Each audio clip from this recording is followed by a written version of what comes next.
How frequently one should go for a medical examination? वो उम्र के हिसाब से होता है. अगर आप एक एकदम फिट अडल्ट हैं, 18 ईयर ओल्ड है, once a year is a good time to go for a preventive screening. यदि आपकी फैमिली हिस्ट्री है किसी भी उम्र में तो आपका once in 6 months होना चाहिए. Right. और यदि आप रेगुलर मेडिकेशंस पे हैं तो once in 3 months is advisable. यार, as a nutritionist, right, I've always said and read that thy Hippocrates, they said that thy food be the medicine of the future. I agree. Right. And as you said that dietary intake and lifestyle इतना drastically change हुआ है लोगों के अंदर, और लोग फिर उसके बाद ब्लेम करते हैं मेडिकल साइंस को, फिर ब्लेम करते हैं किसी फॉर से कोविड की वैक्सीन को. तो क्या सही है वो जानना, I think it is more important for people. And what do you think and what do you want to advise people that this is the right approach to go, कि भाई टेस्ट कराओ, चेक कराओ, करना क्या चाहिए इंसान को? इंसान को ये करना चाहिए कि अपने आप को अपने हिसाब से, ना किसी की फॉलो करे, ना किसी को देख के समझे, ना किसी की सुने. आप अपने आप को जाने. यदि आपके शरीर पे कोई डाइट सूट करती है तो आप उसको टेस्ट करें. आपकी बॉडी खुद आपको जवाब देगी. Our body talks to us. यदि आपके समझे तो द वे वी फील कि हमें अंदर से गट फीलिंग आ रही कि ये काम ठीक नहीं करना, सिमिलरली आपकी बॉडी आपको बताती है कि ये चीज़ आपके लिए ठीक नहीं है. आप गिल्टी रहेंगे वो करते हुए.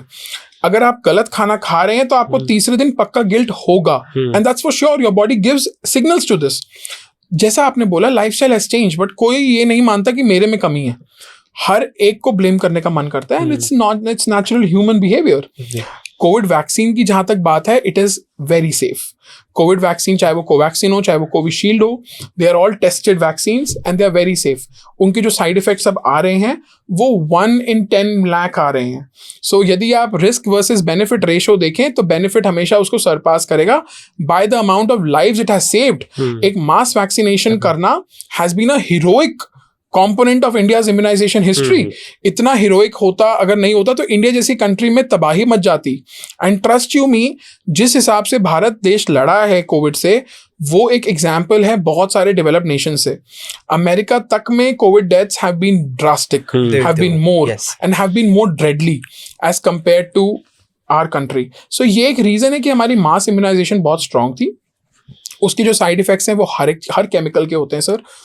Food be your medicine. I agree with it 200% because the way your gut and brain works, there is an axis. और ये axis आपके through सबको पता होना चाहिए. It's called as a gut brain axis. Right.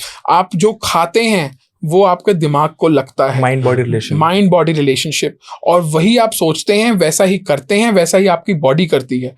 So have a good diet. Seek help from the right people. Have a balanced diet. Have lots of water. Stay happy. Be very happy so that you can stay calm. I still remember the days of COVID. How were you so ahead of time? That's a very important question because I think we were having a conversation when this wave started. Yeah. And you said that symptomatically treat करेंगे, सब ठीक हो जाएगा. And steroids अभी you did not prescribe steroids to a lot of people. Yes. And और doctors कह रहे थे कि स्टेरॉइड दो, Fabiflu. Too many medicines. Yeah. How were you so ahead of all these things? जैसा मैंने बोला था कि कोविड एक ऐसा समय था जिसमें लोगों को पता नहीं था करना क्या है. So everything was happening on the approach of test try. And जब आप ट्राई एंड टेस्ट करते हैं, आप कुछ मिस्टेक्स भी करते हैं, अनइंटेंशनली हो जाती हैं. इससे अच्छा जो मेरा कॉन्सेप्ट है, जो मैंने अपने सीनियर से सीखा है, जो मैंने अपने प्रोफेसर से सीखा है, वो ये सीखा है, let your body tell you what is required. Start with the basic. अगर आप बेसिक से शुरू करते हैं, शायद आप अपने स्टीम इनहेलेशन से ही करें तो आपका कफ कोल्ड ठीक हो जाता है. Why do you have to pop in an Augmentin? Augmentin लेंगे तो शायद आपके पेट एक सिग्नल दे कि आपको लूज मोशन हो सकते हैं. आप एक बीमारी से दूसरे पे जंप कर चुके हैं अब तक. नाउ सिमिलर अप्रोच मैंने इसमें हैंडल करी थी कि try to work on your basic symptomatic approach. जो सिम्टम्स आते हैं उनको पहले हैंडल करो. It's a viral infection after all. Viral infection generally subsides. एक वायरल इन्फेक्शन 5 से 7 दिन में खुद ठीक हो सकती है यदि आपकी इम्यूनिटी अच्छी है. यदि आप इम्यूनो कॉम्प्रोमाइज हैं, कैंसर पेशेंट हैं, या पहले से डायबिटिक हैं, अनकंट्रोल्ड डायबिटिक हैं, तब ऑब्वियसली आपको डर रहता है कि आपको सुपर एडेड बैक्टीरिया इन्फेक्शन हो सकती है। उसके केस में आपको ज़्यादा ध्यान रखना पड़ता है। बट मेरा तब से अब तक और उससे पहले भी एक ही था, work as per the disease, work as per the body, and make food and nutrition as your medicine, because आधी प्रॉब्लम आपकी उससे ही ठीक हो जाती है।